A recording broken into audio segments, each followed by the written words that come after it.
Hi, I'm new to making such videos, so my apologies if there are any mistakes, and any feedback you can leave is very welcome. Demons of Punjab being such a popular episode, I thought it was high time someone looked at the ethics of this episode. Any articles I read out in this video will be listed in the description below. I'm Indian, so I thought that I might also have a unique perspective on the subject.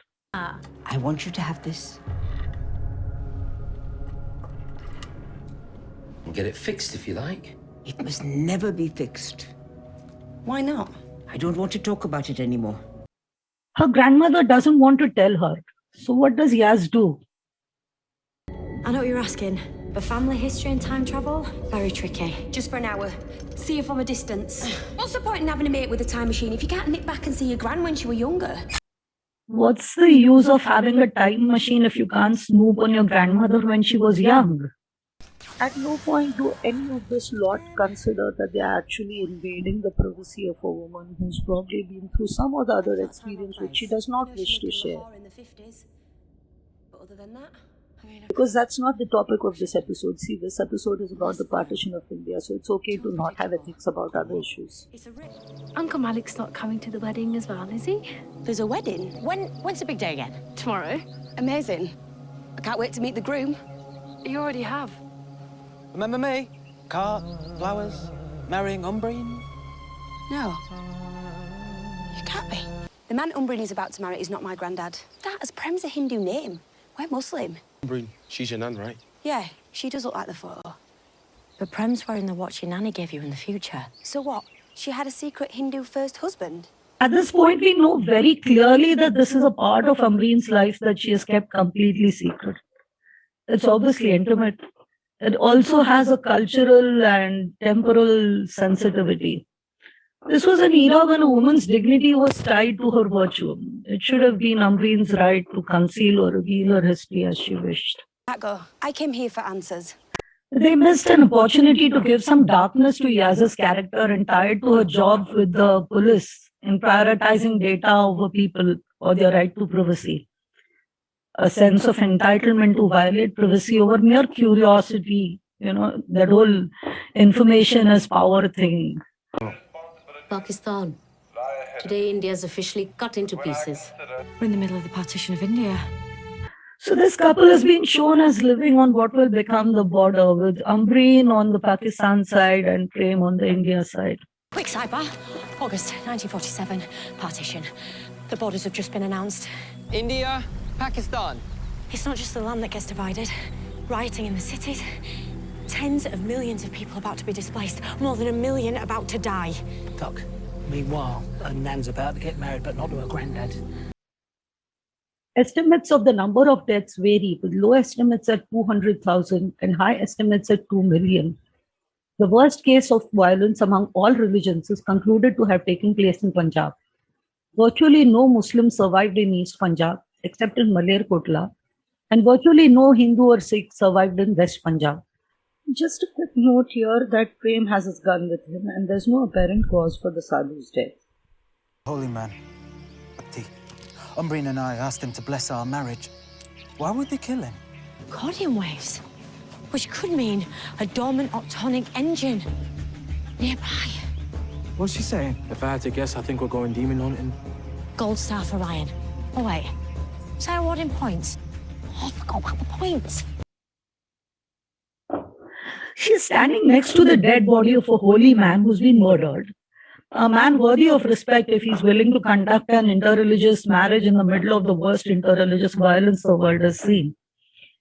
She's making a demented face and rambling on about gold stars and awarding points to companions. Gold star for Ryan. Oh wait, is that awarding points? Oh, I forgot about the points. Is this narcissistic and infantile behavior how Chibnall and Jodie see women? Where women when put into roles of power, are they supposed to be acting like this? Is this why we got a female doctor to act like a psychopath when people are in pain, to not care at all about people? I was away from him for too long, fighting in the war. By the time I got back, Manish wasn't my baby brother anymore. So Hindu nationalism keeps coming up all through the episode. Muslim nationalism is never mentioned, which is strange given that it was the basis of the partition, the demand for a separate Muslim homeland. However, I understand that this is a weird world we live in with contemporary Muslims often a threat, and it's tricky to show them as perpetrators for fear of encouraging prejudice against them. So let's look at nationalism in general. Prem goes to the war and returns to find his brother a radicalized man. What happened? We'll look at the origins of the nationalism in a bit. For now, let's just look at what changed during the Second World War for context of this comment. This is about the historian Priya Satya's work about the 1947 partition of India. A Stanford scholar explains the history of India's partition, its ongoing effects today. I'm just going to scroll down. I'm not going to read the whole thing. Why did the 1947 partition of India unfold the way it did? The context of World War II and the transfer of power were critical in shaping the violence. During the war, the British jailed much of the Congress Party in India. In the meantime, more violently inclined nationalist movements flourished, some bearing an imprint of fascism. Indians who fought in the war came home with violent experiences.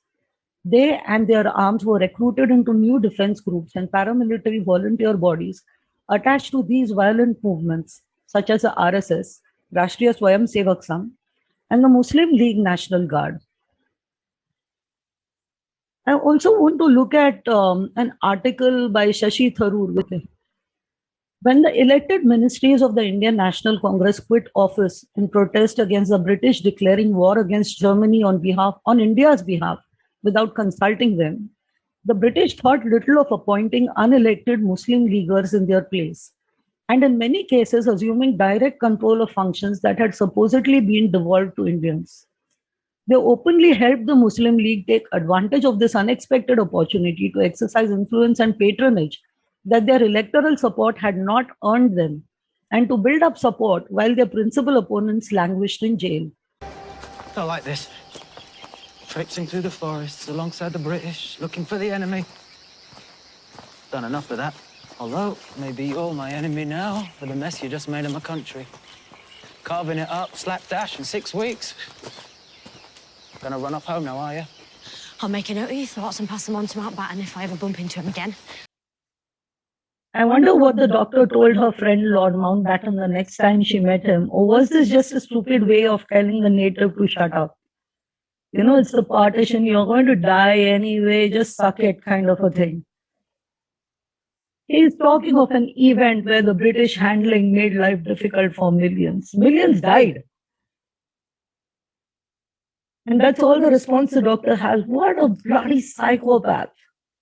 And it's not like she's unaware of the events. So, I mean, right off the bat, when she hears the partition of India, she's like, yeah, millions are going to get displaced, millions are going to die. She knows all that, and she doesn't give a fuck. By March 1947, a new viceroy, Lord Louis Mountbatten, arrived in Delhi with a mandate to find a speedy way of bringing the British Raj to an end. On June 3rd, he announced that independence would be brought forward to August that year, presenting the politicians with an ultimatum that gave them little alternative but to agree to the creation of two separate states. Pakistan, its eastern and western wings separated by around 1,700 kilometers of Indian territory, celebrated independence on August 14 that year.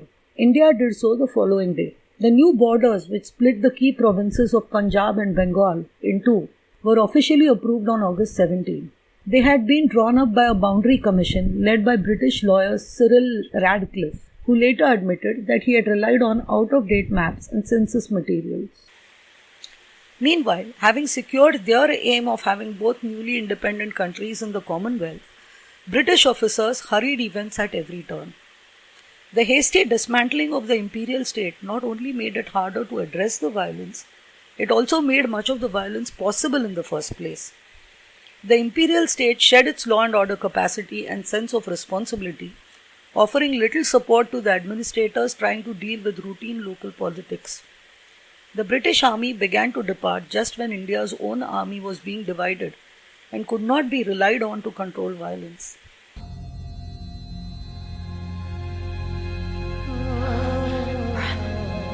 His time is soon.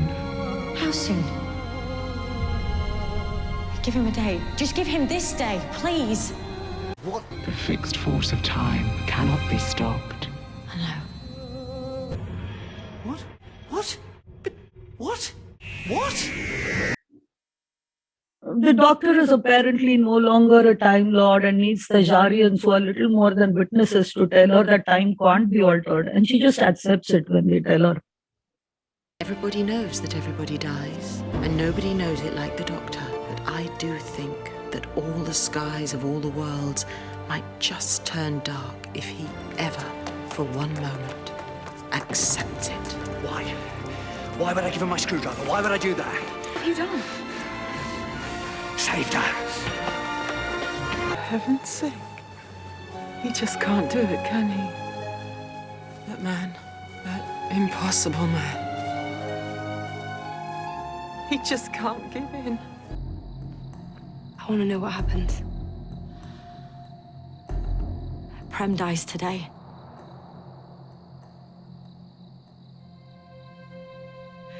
We can't let that happen. It has to. For Umbreen to become your nanny, for you to exist, Prem has to die.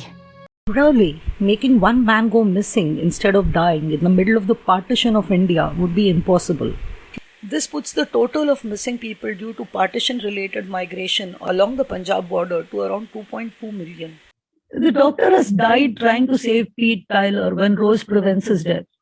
He fails and dies himself, but he doesn't just shrug and stand aside as the Reapers come attacking people. Everyone, behind me!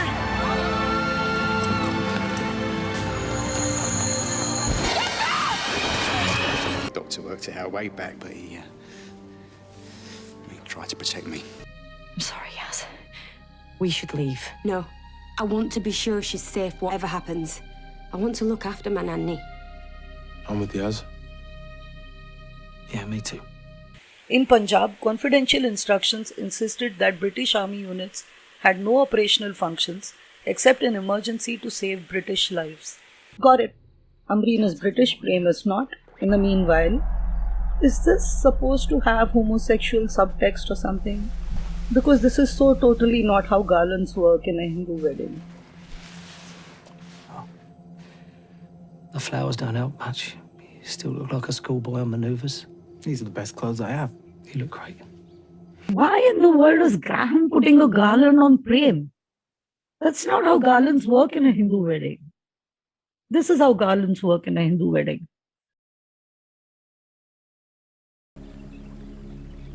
This is the spot you choose? I'm going to be the first woman married in Pakistan. Of course you are. Let me get this straight. Umbreen is excited to be the first woman to be married in Pakistan and makes her husband stand in another country according to his religion. It would be profoundly insightful on how nationalism creeps into the consciousness of even those who seemingly defy it. Except it has been written just to remind people about the new border, because the subject of the episode is a partition of India, rather than any actual exploration of what that border means to people. The Doctor unties the rope with a sonic screwdriver, and nobody finds this weird. I know there aren't many certainties in any of our lives. But Umbreen, Prem, what I see in you is the certainty you have in each other. Now the Doctor's just lying. The entire fam knows Prem is going to die. I'm not sure how we formalise this. Neither religion would recognize a ceremony performed by the Doctor as valid. It would have no more legitimacy than an engagement, given that she has no religious authority. And as a woman, no chance of convincing anyone she has, even if she had it previously as a man with a timeless priest retcon or something. I am.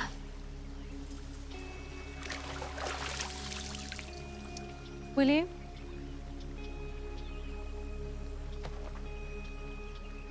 That's a Hindu thing, isn't it? Tying their hands together. No, it isn't. I have no idea what they're doing. Now it can be our thing, if we want it to be. Maybe they're trying to recreate the Saptapadi. The garments of the bride and groom are tied together, symbolizing a shared fortune, and they make 7 promises to each other and go around a sacred fire after each promise. They may also hold each other's hand, but basically it's the clothes that are tied together, like a shawl or a stole or something. But without a sacred fire to go around, why are they doing this? The idea isn't tying together. The idea is to make promises and sort of make that a metaphorical journey of 7 births and 7 promises together. What are you doing? You did a Hindu thing with a rope. Only right, I'd do a Muslim thing too. I find it rather cute how he says you did a Hindu thing, as though he didn't recognize the ritual either or have a name for it. Yeah, as a Hindu, as an ex-Hindu, I sort of recognize that sentiment. Unfortunately, it hasn't occurred to the writers that if Prem is Hindu, he would know the ritual and have a name for it instead of her doing a Hindu thing with the rope. As though he wasn't Hindu. Oh wait, he isn't. And Mandeep Gill playing Yaz isn't Muslim either. Nor are either of the Amreens, nor are the actresses playing either of the Amreens. For a show that prides itself on inclusion and representation, none of the main cast of the show is Muslim. Do as we say, not as we do. This is your maher. Yours to keep forever. Prem. On a side note, Prem's death is unintentionally foreshadowed in Amreen's blank forehead. The show, with its distaste for all things Hindu, has shown Amreen participating in a supposedly Hindu marriage ritual without a bindi. Hindu wives always wear the bindi, and a widow is denied one. It could be argued that as a Muslim, she didn't want to wear one. But if she underwent Hindu rituals and wore a garland, I think that train left the station a long time ago. Because not wearing a bindi in a religious context is worse than not doing the ritual at all. To not wear a bindi at her own wedding is as good as saying she wanted her husband to die.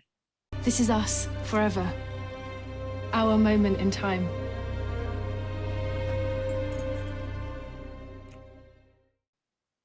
What? What? No. This whole kissing on the lips is peak Western ethnocentric script writing. Read the bloody Lonely Planet Guide to India or something. We don't do public displays of affection. Or ask Richard Gere, who planted a kiss on Shilpa Shetty in 2007, and poor woman got summoned last month by the court in the ongoing obscenity case. Kissing like this in front of families would be considered rude and, treating the woman like a sexual object. We do emotions with expressions. We do like. But there's a dark, unintended context to this, particularly given the treatment of women of the other religion by men during the partition of India. A kiss like this would be seen as a claim that didn't particularly care if the society saw the woman as undignified. Even if Prem was happy to marry Ambreen, would he have kissed a Hindu girl in front of her mother like that? Had the sexualization and disrespect of women of the opposing religion creeped into Prem just as much as the belief that they belong to different countries by virtue of religion had crept into Amreen? The show isn't deep enough for us to explore these complex layers. It just sort of blunders into them through sheer ignorance. Prem is supposed to be a good guy, so we move on. Wait, let's not move on. Rehabilitation of women. Both sides promised each other that they would try to restore women abducted and raped during the riots. The Indian government claimed that 33,000 Hindu and Sikh women were abducted, and the Pakistani government claimed that 50,000 Muslim women were abducted during the riots. By 1949, there were legal claims that 12,000 women had been recovered in India and 6,000 in Pakistan. By 1954, there were 20,728 Muslim women recovered from India and 9,032 Hindu and Sikh women recovered from Pakistan. Most of the Hindu and Sikh women refused to go back to India, fearing that their families would never accept them, a fear mirrored by Muslim women. So now does anyone want to take a look at the ethics of the doctor marrying Yaz's grandmother to a Hindu man in those circumstances? This was not a time when women had a lot of agency. The wife's religion was whatever the husband's religion was. In effect, by marrying Amreen to Prem before he died, the doctor turned Amreen into a Hindu widow, who in those days had no rights to remarry. If she hadn't escaped and Manish gang had found her, she'd be destined for a life of slavery as a second-class citizen. This was a situation the doctor risked for Amreen by marrying her into a family looking to kill Muslims, even if Prem hadn't died. That wouldn't stop the abuse of Amreen, but thankfully she did escape successfully. Listen, all of you, there's armed men heading up the track. You have to leave now. Where's Manish? He's leading them here. He killed the holy man with your rifle. Just a quick note here that Prem has his gun with him and there's no apparent cause for the sadhu's death. Of course. Mum's right. This is our home. We stay. If you stay, you'll die. They're checking their land for people who don't belong. My baby brother. What happened to you? But why were there Hindu and Muslim nationalists either? It was because the British did not want Indians uniting and kicking them out. This is from the Wikipedia page for Divide and Rule, this section on the Indian subcontinent. Some Indian historians, such as politician Shashi Tharoor, assert that the British Raj frequently used this tactic to consolidate their rule and prevent the emergence of an Indian independence movement. A Times literary supplement review by British historian John Wilson suggests that although this was broadly the case, a more nuanced approach might be closer to the facts. In the same vein, Indian jurist Markandeya Kajju wrote in The Nation, up to 1857, there were no communal problems in India. All communal riots and animosity began after 1857. In 1857, the Great Mutiny broke out, in which Hindus and Muslims jointly fought against the British. This shocked the British government so much that after suppressing the mutiny, they decided to start the policy of divide and rule. All communal riots began after 1857. Artificially engineered by the British authorities. The British collector would secretly call the Hindu Pandit, pay him money, and tell him to speak against Muslims. And similarly, he would secretly call the Maulvi, pay him money, and tell him to speak against the Hindus. This communal poison was injected into our body politic year after year and decade after decade. I don't know how we protect people when hatred's coming from all sides. Well, all we can strive to be is good men. Heroes arriving in a British police box where the lack of police resulted in countless lives being lost. And you are the saviors. Conducting weddings, lovingly embracing these people. But at the end of the day, the only person they actually save is a future British citizen. But you have this episode moralizing about nationalists without even acknowledging the culpability of the British in creating those nationalists, of spreading poison in communities to ensure their power to colonize another region. This resulted in the creation of two countries with religious extremism. India right now has people calling for genocide 70 years after the partition. The only British people in this episode are the good guys. Not education. This is propaganda that is whitewashing the British culpability. This is rewriting history to turn yourself into the hero. I'd like to look at the words of Shashi Tharoor himself in this article on Al Jazeera, and I'll sort of post the link in the description. The Partition, the British Game of Divide and Rule. Before leaving India, the British made sure a united India would not be possible. This was all part of the policy of divide and rule, systematically promoting political divisions between Hindus and Muslims, defined as the monolithic communities they had never been before the British. The British had been horrified during the revolt of 1857 to see Hindus and Muslims fighting side by side and under each other's command against the foreign oppressor. They vowed this would not happen again. Divide e impera was an old Roman maxim, and it shall be ours, wrote Lord Elphinstone. A systematic policy of fomenting separate consciousness among two communities was launched, with overt British sponsorship. When restricted franchise was grudgingly granted to Indians, the British created separate communal electorates so that Muslim voters could vote for Muslim candidates for Muslim seats.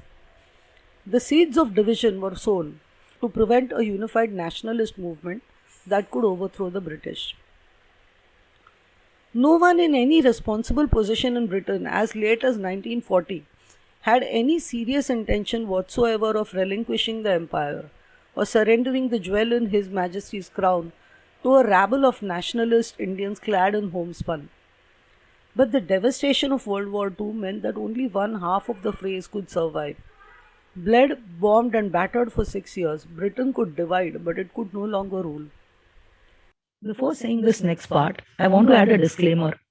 I'm no supporter of Hindu nationalists, and I'd be thrilled if the lot of them burned in hell. The comments that follow are in no way an attempt to excuse Hindu nationalism, which is a huge problem in India and an ongoing threat to Muslims here. There is a colonial prejudice all through this episode. A sadhu can die to support interreligious love, and she can crack jokes over the dead body. Prem can talk of the careless partition of India ravaging the country, and the doctor dismisses it, saying she'll pass on his opinion to Mountbatten. Prem dies because he marries Amreen, a marriage that would have not taken place at all if the doctor hadn't conducted it, because the guy supposed to conduct it had died.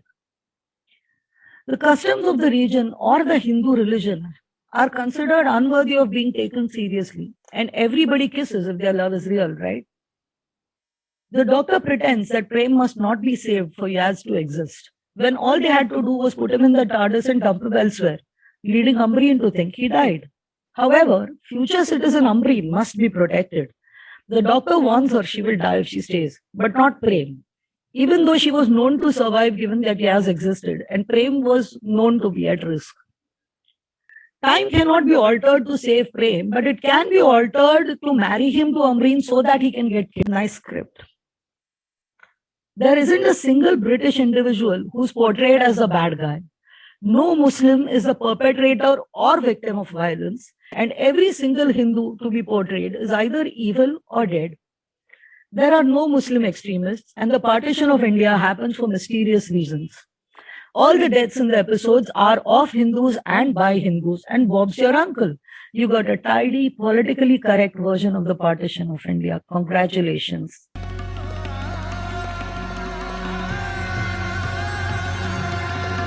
Pompeii is a fixed point in history. What happens, happens. There is no stopping it. Says who? Says me. What, and you're in charge? Not this time, Lord, yeah. Not the whole town. Just save someone.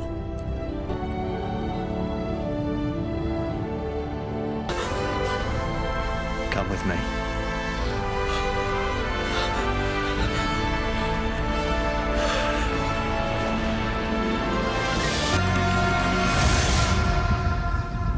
We will watch over him now.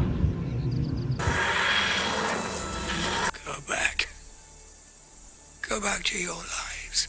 With the doctor on the day it wasn't possible to get it right. But this time, You don't have to do it alone. It is done in the name of the many lives we are failing to save. Be a doctor. Never cruel or cowardly. Never give up. Never give in.